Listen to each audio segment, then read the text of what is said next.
I'm no longer the person who lived here. As I said, I left in 2006. The country also has changed radically. And if you want to talk of return, that means the two entities are back. And I'm not the same individual. A lot has changed on me when it comes to the way I perceive the world, how I interact with others. And the country itself, well, we all know that there is a huge, huge transformation going on, especially in the West. But we'll get into it. I just want to say that every time I'm back, I feel that yes, this is a place that belongs to me and to which I also belong. But the encounter is not as effective because, as I said, a lot, a lot, a lot of different elements are on me and on the country itself, and that's inevitable. That's not a drama. That's not something to cry about. It. We just need to accept that things change with time. It's just the way it is. Just the pace is huge. It's absolutely unstoppable, and we just need to be aware of it and don't freak out. So the return is real to some extent.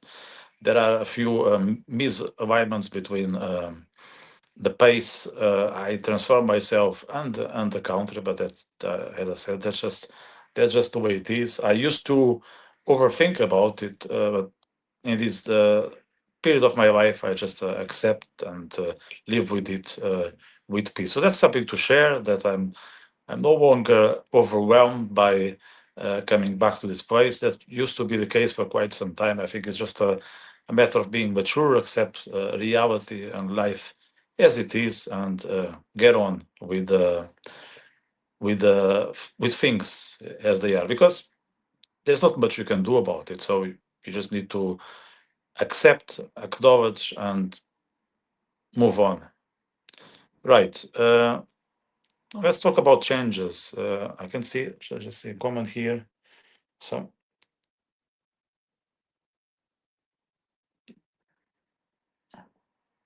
someone is watching us. Yeah, thanks very much. If you have any questions, make sure to put on the comment sections, and I will take it a bit later. So, in terms of changes, I'd say I just start probably with myself. I believe I'm way more prepared to deal with things I was not that I'm not happy with. I think that's the main transformation. If I compare myself to the with the person I used to be, I'm just more. I have more acceptance of reality. Of course, I get upset. I still get upset, and I still don't. I'm still not happy with the few things I see. I just uh, acknowledge, and I think that's huge because it's not just a matter of being okay with what you see. It's how your emotions are affected or not, and you can just carry on with your life. And if you manage to keep your chin up and you can walk straight, then even if the things around are dark or at times a nightmare, then you are able to find aspects that you'll be interested in, and you want to put your best self. And it's not a magic solution, but to some extent, it's very helpful. It's very helpful because it allows you to find situations within the darkness that are your type, and then you can find yourself of usage, and that as an end result, it helps you to have a good time. And that's all what we are here for. I think we need to remind ourselves that if even if things are not appealing or they are not shaped in the way we wish or desire, uh, we can always find niches where we can navigate and thrive. And it sounds a bit like cheap psychology, but it's absolutely crucial to find that spot where you can provide your input and execute purpose. So that's what I do. Coming back here, I try to find people whom I can connect to experiences that I can relate to, and that's absolutely crucial for me to enjoy the time every time I'm back. As I said, it wasn't always the case, so I'm happy with now being more of an adult and find what really suits the person I'm now. Well, the country absolutely is not the same. We all know how, especially in the West, things have changed when it comes to demographics. And this is not, look, this is not for any means xenophobic comment, but Portugal, in some parts of the country, doesn't look that Portuguese anymore. Like with everything, there are benefits and there are downsides about it. We now are able to participate in the road in a way that brings us a lot of dignity and value. But on the other hand, we can see that our culture is not always respected. So I think it's all about making sure that the people we bring in, they are here to contribute. They are here to uh, develop the country, and if we are applying the right criteria, then there is nothing wrong with changing the Portuguese population. We always have been multicultural entity. Just I'm not sure if in the present moment we are doing the right thing with opening the door to certain individuals. Okay, that's not just Portugal. I mentioned that in the past. I can see that a few um, a few groups are coming in uh, just to take advantage, and they're not really interested in being part of the wider society. And I don't think that's fair. I think that's an actual threat, and we need to be very mindful of who are these um, people. So that's something I'm not very happy to see it.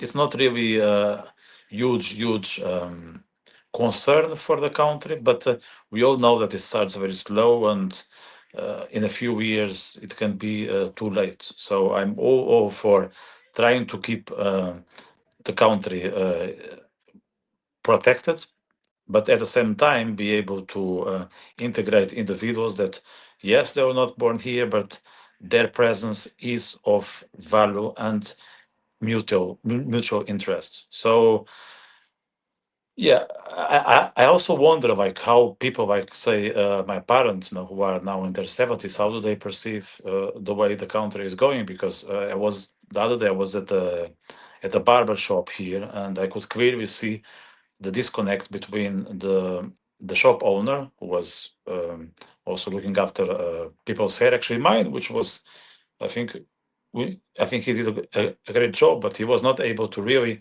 have a conversation with another client who would be, let's say, in his 60s, if not 70s.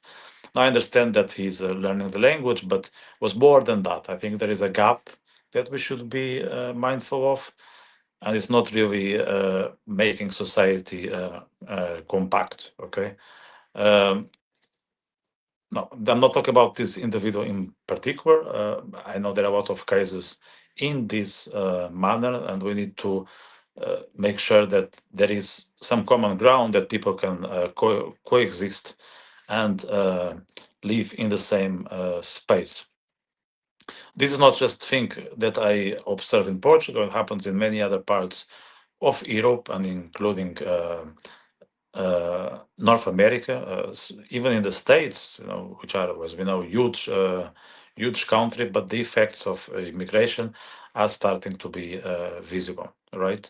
I haven't spent a lot of time in Lisbon other than Friday. Yeah, I was there Friday for half a day, so I didn't see much of these demographic dangers, as someone calls it, or demographic disasters.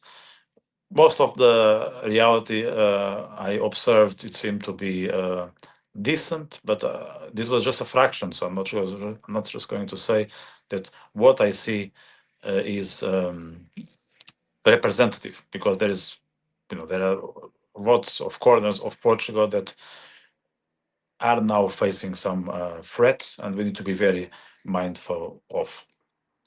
Um, I will just grab some water here. Right. Um, yeah, I think overall, Portugal is now in a situation that is very similar to most of the European countries. I think we are somehow stuck. We have been leading the civilization for quite some time, but that's not exactly the case. I think we need to reinvent ourselves. We were very good at it. Most of these nations were able to navigate in circumstances that weren't particularly easy. But it seems to be that the, there is a shortage of innovation in this day and age, or perhaps that mindset was outsourced to other parts of the planet. So I don't think we are going down. I just would say that countries like Portugal and the majority of Europe are just going nowhere. I had the impression that we don't know what is our next step. That we really don't understand what else can we do, and we have a lot of talent among ourselves, and maybe that's something to be proud of and keep and make sure that it can be applied in the right fashion.